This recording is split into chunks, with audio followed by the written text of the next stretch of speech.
Hi guys, welcome to the channel. In today's video, I'm going to show you how you can delete draft reels on Instagram.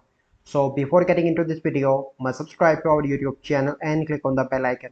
So the first step you simply need to do is to open Instagram application and click on the plus icon in the bottom.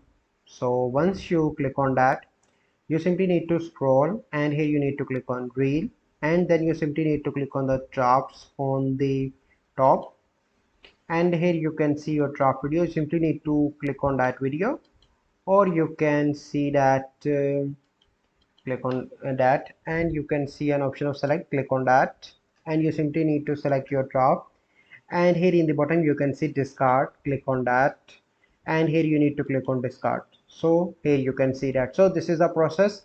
I hope you find this video helpful. If you find this video helpful, must like this video, subscribe to our YouTube channel for future videos. We'll see you in the next video. Thank you. Have a good day.